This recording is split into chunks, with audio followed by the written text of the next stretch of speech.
The house smelled like vanilla cake and melted birthday candles. Blue and white balloons covered every corner of the living room. Tiny paper decorations hung from the ceiling while music played softly in the background. Emily stood near the dining table adjusting the little birthday hat on her son Noah's head. He kept trying to pull it off. And everyone laughed every time he did. It was supposed to be a perfect day. Noah's first birthday. A milestone.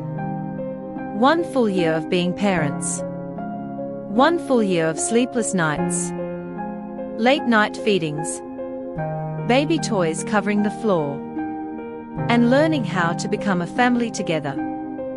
Emily looked around the room proudly. Friends filled the house. Relatives were taking photos. Children were running through the hallway with pieces of cake in their hands. For a moment, everything looked beautiful. And Ryan looked like the perfect husband. He moved through the party smiling at guests, helping people carry food, laughing loudly, kissing Noah on the forehead every time someone pointed a camera at them. From the outside, they looked happy. Like one of those perfect families people post online. But Emily hadn't felt truly close to Ryan in months. She noticed the distance slowly growing between them. Late nights at work. Quick replies. His phone always facing downward. But every time she questioned it, he gave her an explanation. Work has been crazy lately. I'm just tired. You're overthinking again. And she wanted to believe him. Because believing him was easier than imagining the alternative. Tonight, she pushed those thoughts away. This night wasn't about their problems. It was about Noah. Ryan walked over holding drinks while guests gathered near the birthday cake. Ryan. Ready for the big moment. Emily. I can't believe he's already 1 year old. Ryan laughed softly. Ryan. Feels like yesterday we brought him home. Emily smiled. But even in that moment, something inside her felt strangely empty. She ignored it. She had become good at ignoring things. A family friend lifted a camera and shouted. Guest. Everybody together. Let's get some photos before the cake gets destroyed. Everyone laughed. Emily picked Noah up while Ryan stood beside her. The birthday candles glowed warmly across their faces. And for one final moment, they still looked like a happy family. The candles were finally lit. The lights in the living room dimmed while everyone gathered closer to the table. Noah sat in his high chair staring at the glowing cake with wide, curious eyes.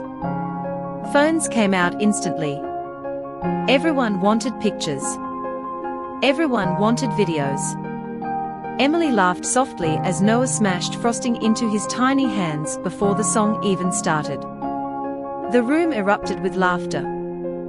For a moment, it felt real again. Normal. Safe.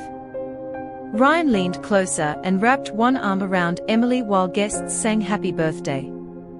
His smile looked effortless. Natural. Convincing. And maybe that was the most painful part later. How convincing he was. Halfway through the song, Ryan's phone vibrated loudly against the kitchen counter.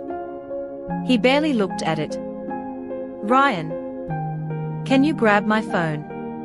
Take some photos for me. Emily. Yeah, sure. She reached for it absent-mindedly.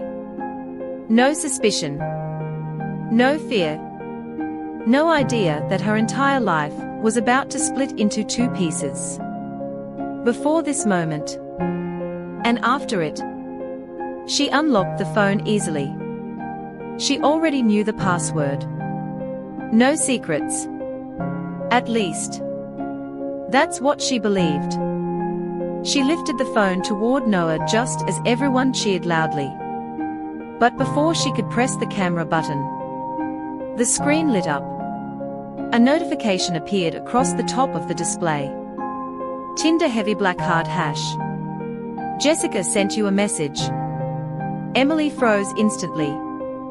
At first, she honestly thought maybe she imagined it. The room suddenly felt too loud.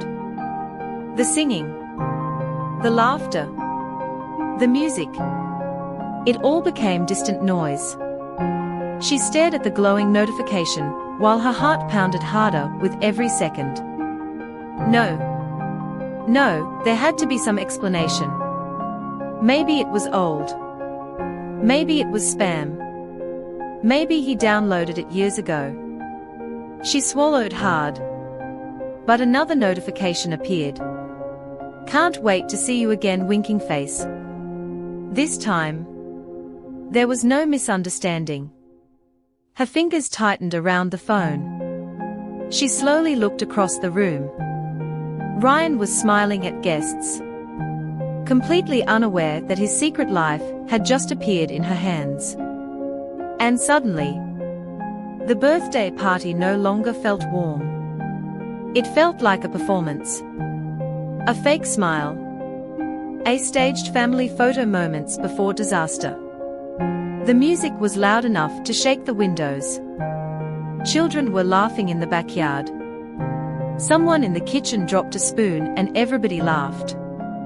The entire house was alive. But for Emily, everything suddenly went quiet. She stared at the phone in her hands while the birthday candles flickered across the screen. At first, she thought maybe she had read it wrong. Maybe it was spam. Maybe it was an old notification. But then the screen lit up again. Jessica sent you a message, heavy black heart hash. She felt her stomach tighten. The room around her blurred for a second. She could still hear people singing happy birthday in the other room. But it sounded far away now. Like she was underwater. Her fingers trembled as she unlocked the phone. She already knew the password. He had never hidden it before. That's what made this feel even worse. There was no hesitation. No guilt. No fear of getting caught. He thought she would never look. She opened the app slowly. And suddenly, there they were. Dozens of women. Different names. Different faces. Different conversations. Flirting. Late night messages. Heart emojis. Photos. Meetups. Women asking when they could see him again. She stopped breathing for a second. One message read, "I can't stop thinking about last night." Another said, "Does your wife suspect anything?" Emily's hand covered her mouth. She felt physically sick. In the next room, her son was smashing cake with his tiny hands while family members laughed and recorded videos. But in her hands was proof that her entire marriage had been a lie. She kept scrolling. The deeper she looked, the worse it became. There were months of conversations. Maybe years. Women from nearby cities. Secret hotel meetups. Fake work trips. Excuses. Lies. So many lies. She remembered every night he claimed he was working late. Every ignored phone call. Every moment he turned his screen away from her. All of it suddenly made sense. And somehow, that hurt even more. Because deep down, she realized she had noticed the signs a long time ago. She just didn't want to believe them. A tear rolled down her cheek. She quickly wiped it away before anyone could see. Not here. Not today. Not in front of everyone. But the damage was already done. The woman standing in that kitchen was not the same woman from 10 minutes earlier. She looked toward the living room doorway. Ryan was outside laughing with friends, smiling, holding drinks, acting like the perfect husband. And for the first time, Emily looked at him like a stranger. Her chest felt heavy. Her hands were ice cold. She wanted to scream. She wanted to throw the phone across the room. She wanted to ask him why. But instead, she stood there silently, while the birthday song continued playing in the background. Emily stood frozen in the kitchen, while the messages continued loading on the screen. She couldn't stop scrolling. It was like watching her marriage collapse sentence by sentence. Then she heard footsteps behind her. Ryan walked back inside, still smiling from conversations with guests outside. But the second he saw the phone in her hands, his entire expression changed. The color drained from his face. His smile disappeared instantly. And in that single moment, Emily finally got the truth she needed. Not from his words, but from the fear in his eyes. Ryan. Emily. She didn't answer. She simply turned the phone toward him. The screen was still open, still glowing, still exposing every lie. For a few seconds, neither of them spoke. The sounds of the party continued in the background. Children laughing, music playing, someone asking where the extra plates were. But between them, there was only silence. Ryan lowered his voice quickly. Ryan. Please, not here. Emily. Not here. She almost laughed. But the pain in her chest was too heavy. Emily. During our son's birthday party, Ryan? Ryan. I can explain. Emily. Then explain the women. Ryan looked away immediately.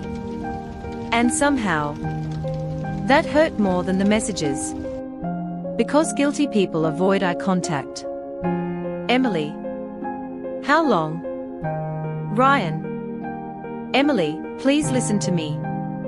Emily. How long? A few guests nearby began noticing the tension. The atmosphere in the room slowly shifted. People stopped talking. Ryan stepped closer, trying to lower his voice. Ryan. It didn't mean anything. Emily stared at him in disbelief. Emily. You met women behind my back while I stayed home raising our son. Ryan. I made mistakes. Emily. Mistakes. She shook her head slowly. Emily. A mistake is forgetting candles. This was a second life. Ryan ran his hands through his hair nervously. For the first time that night, he looked scared. But Emily no longer cared about his fear. She was too busy drowning in her own heartbreak. The party continued around them. But Emily no longer recognized the room she was standing in. The balloons, the music, the birthday decorations. All of it suddenly felt fake. Like a movie set hiding something ugly behind the walls. Ryan kept trying to speak. But every word sounded empty now. Ryan. Please don't do this right now. Emily. You already did. She looked toward Noah sitting in his high chair. He was laughing while smashing cake into the table, completely unaware that his family was falling apart only a few feet away. And somehow, that hurt Emily more than anything else. She thought about all the nights she stayed awake with their son while Ryan claimed he was exhausted from work. She remembered folding baby clothes alone, feeding Noah alone, Crying quietly in the bathroom, after arguments Ryan barely remembered the next morning. And the entire time, he was giving pieces of himself to strangers online. Ryan stepped closer. "Ryan. Emily, I love you." She looked at him slowly. And for the first time in years, she realized love means nothing without loyalty. "Emily. You loved the comfort. You loved the image. You loved having a family waiting for you at home, while you searched for attention somewhere else." Ryan's face tightened. He wanted forgiveness immediately. Most guilty people do. But betrayal doesn't disappear just because someone regrets getting caught. In the living room, a relative started opening gifts with Noah. People were still smiling, still celebrating. And Emily suddenly felt trapped inside the cruelest moment of her life. She couldn't scream. She couldn't cry. Not here. Not in front of everyone. So instead, she quietly placed Ryan's phone back onto the table. And that silence terrified him more than yelling ever could. "Ryan. Say something." "Emily. I have nothing left to say." She walked past him slowly. No dramatic scene. No broken plates. No screaming. Just heartbreak. Cold. Quiet. Complete heartbreak. She entered Noah's room for a moment just to breathe. The soft night light glowed against the walls while distant birthday music echoed downstairs. She looked at the baby monitor. At the tiny clothes folded neatly beside the crib. And finally, she broke. Tears rolled down her face silently while downstairs people continued laughing, completely unaware that the marriage they celebrated all night had already ended. The party ended quietly. One by one, the guests grabbed their coats and said goodbye. No one truly understood what had happened. They only felt the strange tension hanging in the air. The balloons slowly lost air overnight. Half-empty cups remained scattered across the kitchen counters. Pieces of birthday cake sat untouched on paper plates. And sometime after midnight, Emily began packing. Tiny baby clothes. Noah's favorite blanket. Diapers. Small toys. She folded each item slowly while Ryan sat alone in the living room staring at the floor. He tried speaking several times. But there are moments when apologies arrive too late. She walked through the house one final time. The same house they once called home. The same walls that witnessed their first kiss. Their pregnancy announcement. The day they brought Noah home from the hospital. And now, the night everything ended. Ryan finally stood as she carried the last bag toward the door. "Ryan. Please, don't leave like this." Emily looked at him with exhausted eyes. Not angry anymore. Just empty. "Emily. You already left us a long time ago." The words hit harder than screaming ever could. She placed Noah gently into the car seat, while cold night air filled the silence between them. For a second, Ryan looked like he wanted to say something else. But some damage can never be undone. Emily closed the car door softly. And as she drove away into the dark, empty streets, the birthday balloon still floated inside the house behind him. A final reminder that sometimes the happiest memories become the place where trust dies forever. Some betrayals never heal. Some stories never leave your heart. Follow Real Dark Heart X for emotional betrayal stories, heartbreaking confessions, and dark relationship drama. New stories every week.